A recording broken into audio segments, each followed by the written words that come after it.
Woman, an in-depth exploration of the world of women today with Samantha Dean. Good evening. Tonight our topic is sudden infant death syndrome, or crib death as it's commonly known.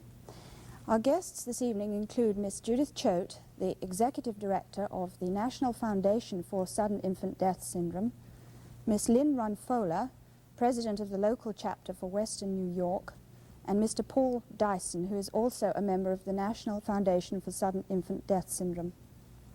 Each one of our guests tonight has lost a child in this very tragic way. Judith, what is crib death exactly? How does it occur? Well, first, I guess we best give the clinical description of crib death. Sudden infant death syndrome is the death of a apparently healthy baby whose death remains unexplained after complete post-mortem. It occurs in probably one of the most tragic ways any kind of death can occur. A baby is put to bed either at nap time or for his normal nighttime sleep. He's a healthy baby, a thriving baby.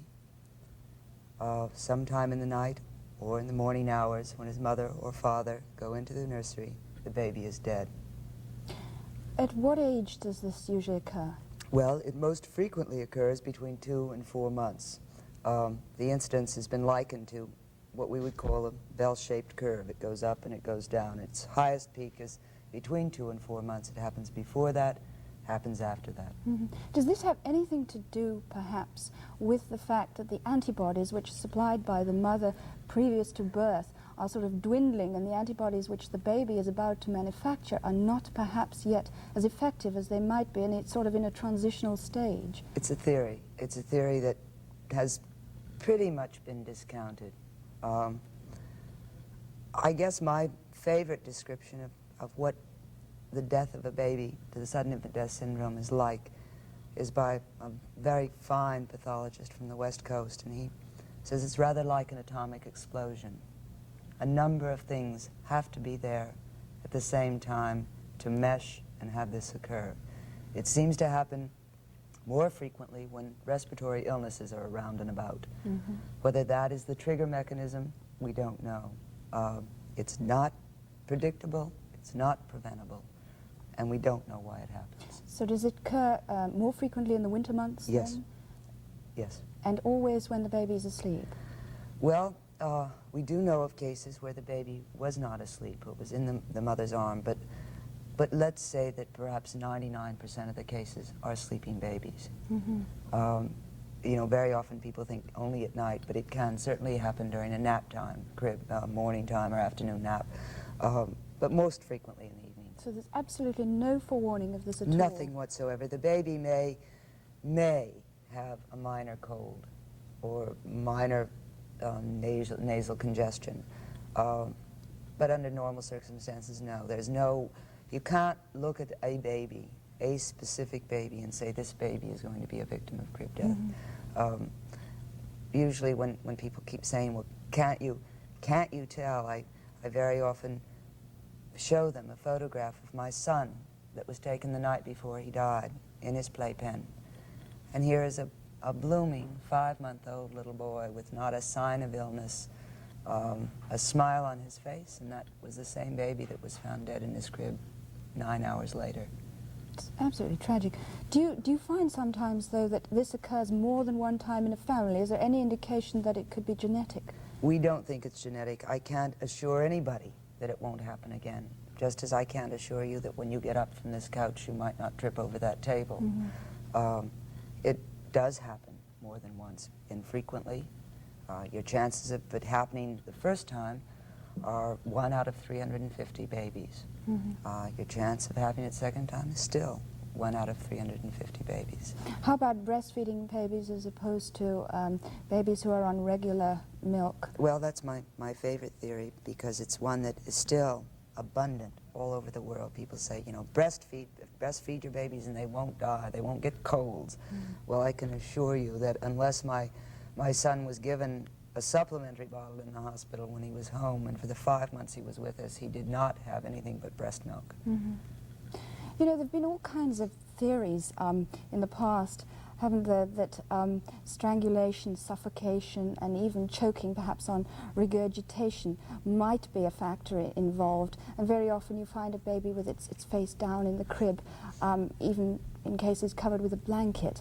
Do you think these theories can be completely disregarded? Well, we know, number one, sometimes I feel as though suffocation is a word I'd like to eliminate from the English language. I hate that word.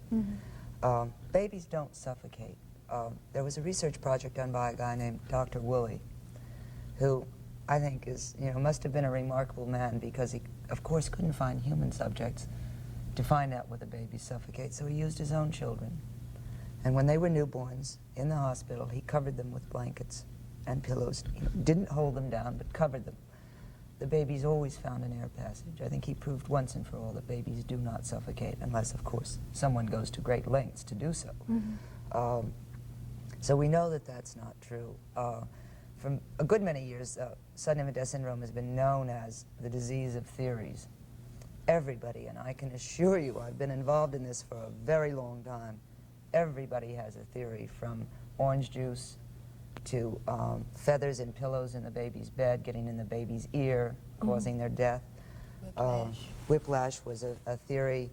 And because it's particularly tragic, because a cause is not known, so that every guy coming along who has any kind of theory whatsoever, the media will pick it up immediately. And some guy says whiplash, whereby what he meant was babies at birth, in the birth canal, suffered an injury to their neck. So every paper in the country picks that up, and everybody who reads that and who's lost a baby said, my baby was not delivered right. We could have prevented that. We could have seen that. It's not true. It just is not true. And that's one of the reasons that we exist, is to get rid of all that garbage, and it's garbage. Yes, right. Lynn, how big a problem do you feel this is in the United States? I mean, what is the approximate number of babies that die in this way every year? It ranges anywhere, I guess, from 10,000 to as high as 25,000, actually. So that must be one in how many?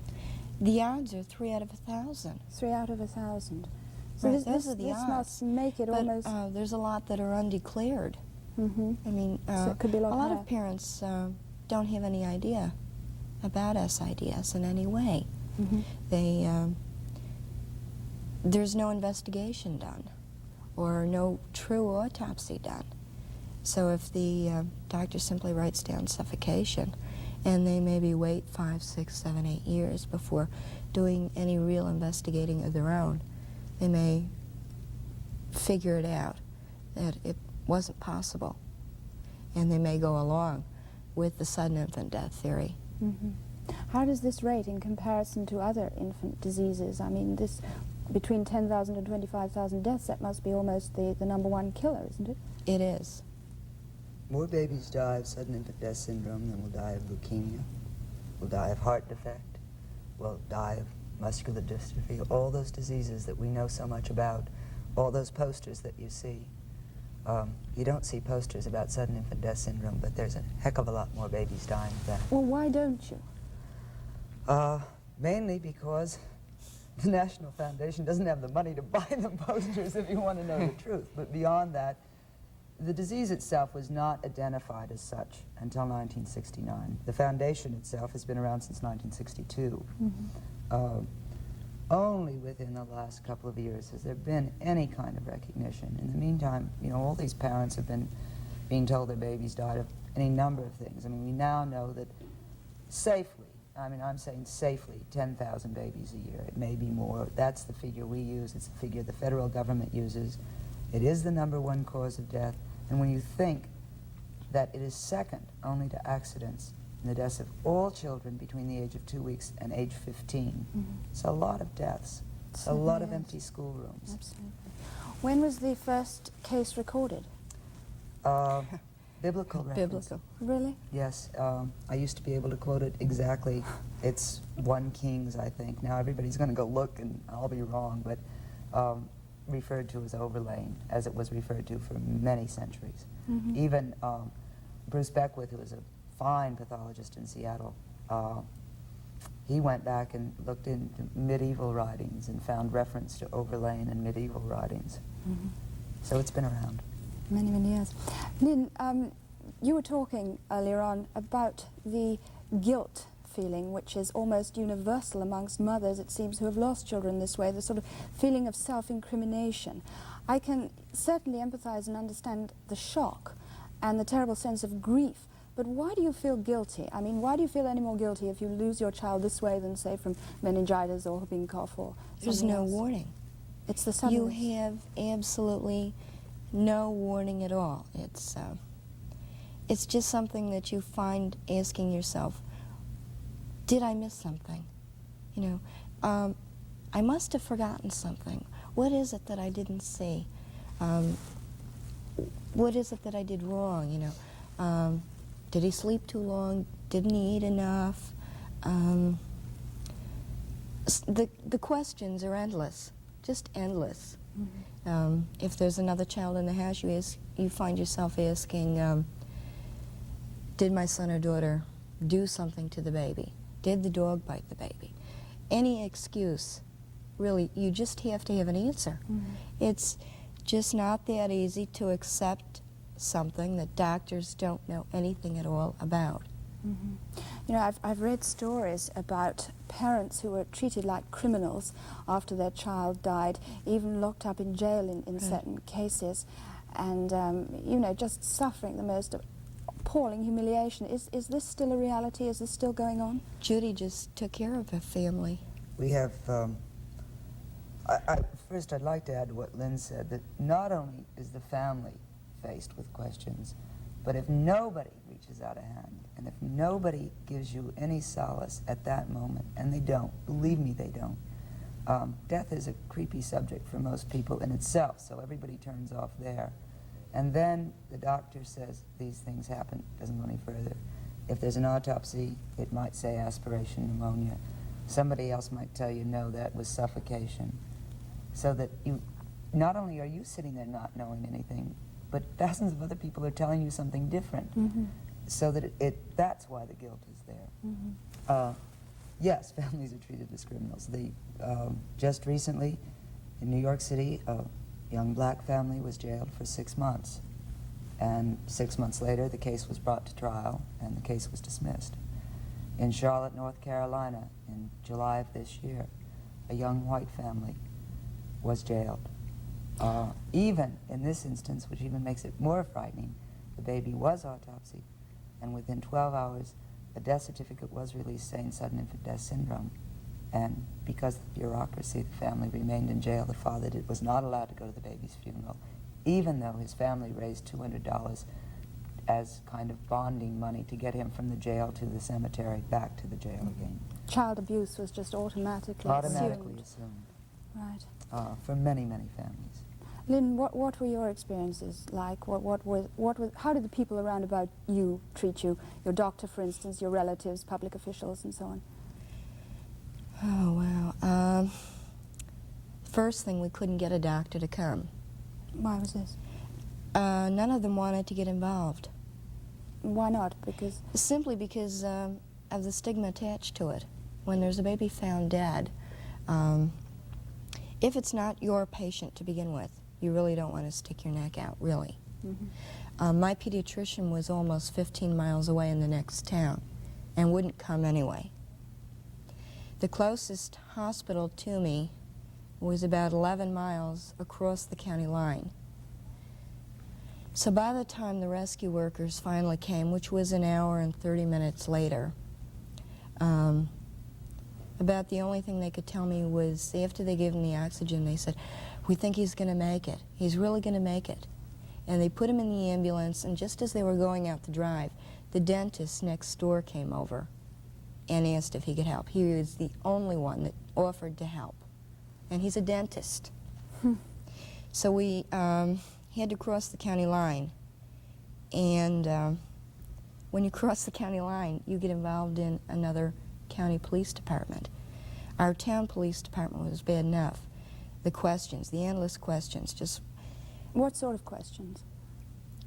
What time did the baby go to bed? Why did the baby go to bed so late? Didn't the baby wake up for its feeding? What did you feed the baby when the baby woke up? How many ounces does he usually take? So this sort of attitude is one of the main contributory factors to the Well, guilt it was just thing that you were natural talking about. suspicion. It's sort of imposed upon you from outside. Right, it was just an automatic suspicion. It's a stigma that goes along with sudden infant death syndrome. We had more problems. Trying to get the baby buried was a big problem. Funeral director held us up. We couldn't get the baby buried. He was afraid because the investigation wasn't closed. We didn't have any money to pay, actually, so we had to rely on our life insurance policy. And the life insurance company wasn't too eager to pay because of the results in the autopsies. And it was just a comedy of errors after a while. State police dropping in 3-4 months later, routine investigation. And then they would ask, they would come like 7 o'clock in the morning and ask why I wasn't dressed yet. You know, aren't you dressed yet? Just trying to see if you're rational, if you could be possible, you know, are you possibly capable of child abuse? Could it have been actual child abuse?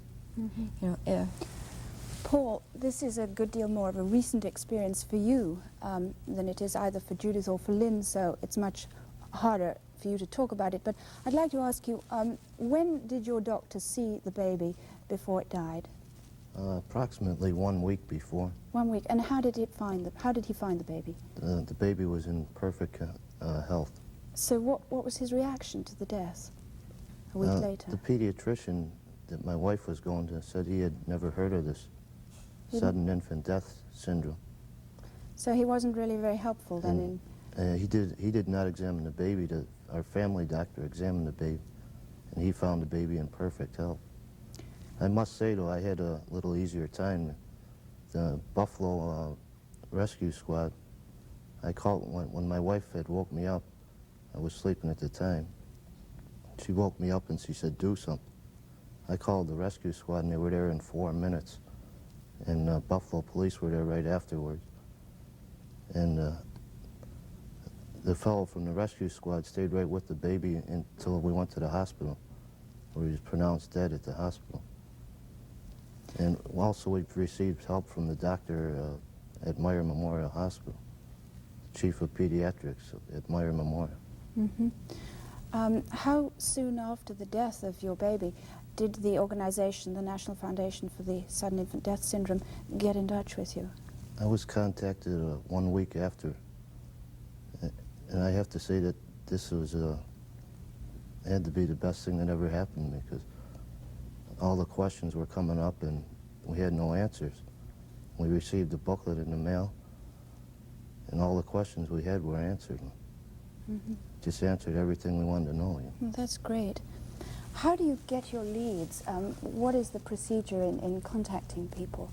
Well, for us, nationally, it's very difficult, of course. I mean, there's no way possible that one person's staff could reach every family that lost a baby. We must rely, and that's one of the reasons I'm here, too, is we have to rely on the community organization. The community parent group has to rely on the goodness of their medical examiner if they have one, depending on the system.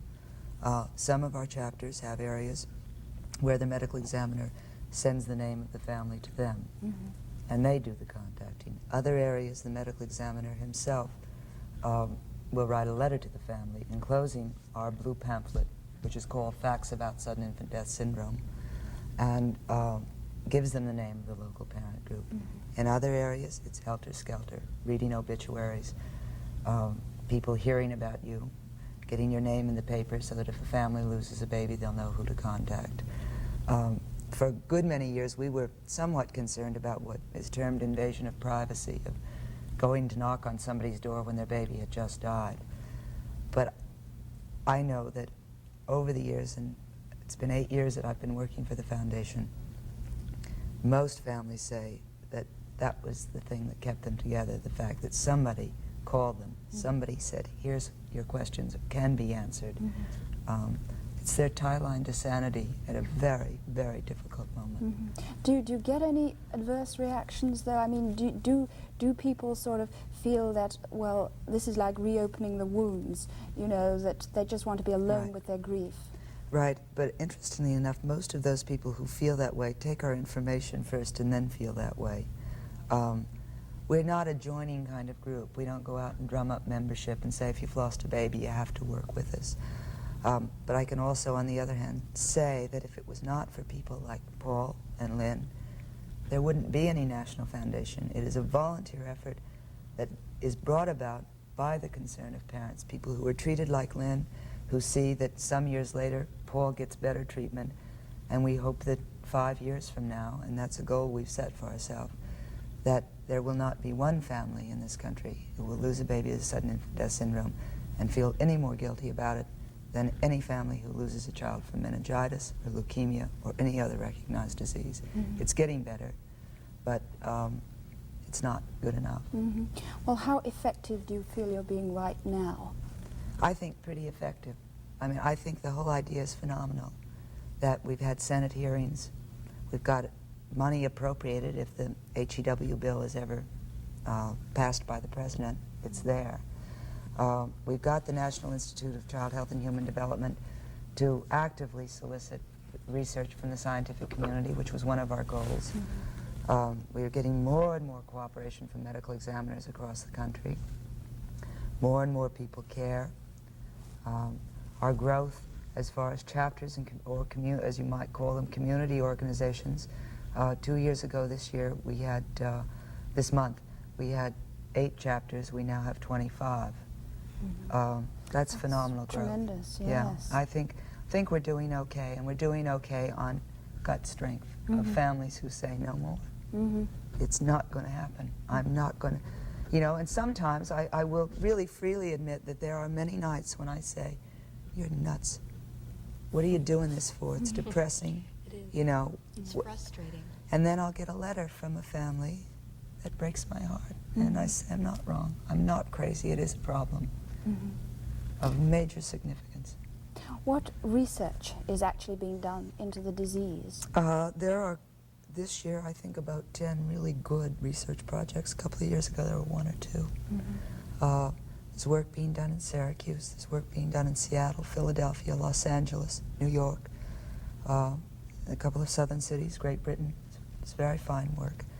Some work being done in Australia, Czechoslovakia. So there is work being done. It's got a long way to go. Lynn, what would you like to see changed from the present situation right now? You were talking a little while ago about autopsies. In Erie County? Generally.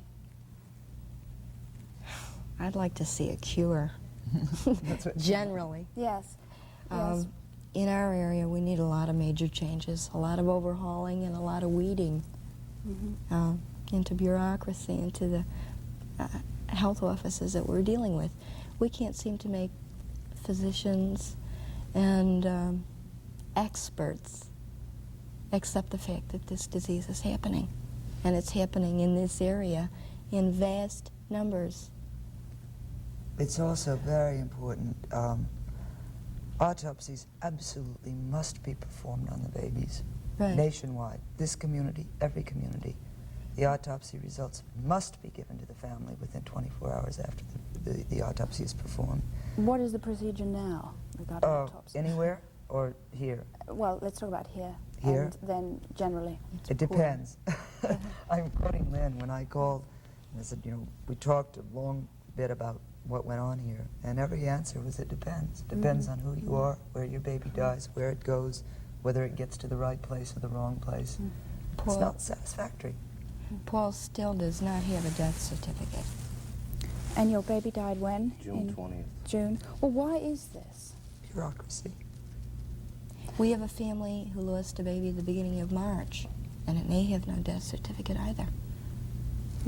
It's inhuman. It's inhuman. You've got... And the thing of it is, we weren't dealing with a medical examiner, unfortunately.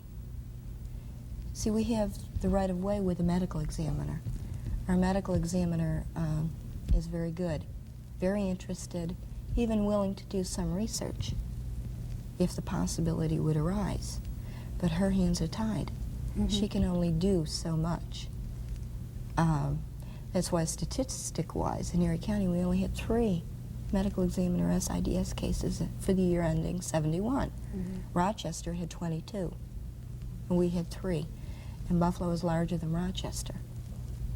The problem is that the hospitals aren't being cooperative with the medical examiner's office. They're not prompt in releasing autopsy results. These are hospital autopsies. These aren't medical examiner autopsies. And this is where the bureaucracy is taking place. How can you get through to a board of trustees and get them to understand that, look, this has to be changed? It's unfair. It isn't even good mental health to drag it out like this. You know, but how do you make somebody that has never gone through it, never even read about it, never even understood it, change a law? What is the situation regarding funding and your financial situation? The National Foundation? that's a laugh. I mean, we could have an hour conversation about how the foundation operates on voluntary contributions. It operates, for the first time this year, I must own up to the fact that we did receive 2 small grants from outside foundations, private foundations. But it operates on nickels and dimes. As I said, one person, that's it. You know, when somebody said, well, where is the National Foundation? I think you're looking at it. You're looking at it with the 3 of us. You're looking at it, every parent who lost a baby. It is probably the only united volunteer effort I know in this country. We do not have a large office. We do not have a staff. We operate on true grit, I guess. Just belief in what we're doing is right. And somehow, when the bank account gets down to nothing, somebody sends us $10 to send something else.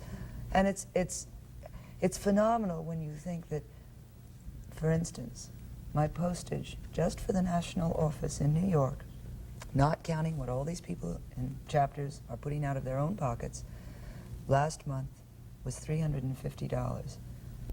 My printing expenses, which are all the literature that we distribute free of charge, was $4,000. So, would you say that the number one problem is money? Money. Right. It's, you know, the money for research is there with the federal government. The money for educational campaigns is not there. Judith, Lynn, Paul, thank you very, very much. Thank you. Good night.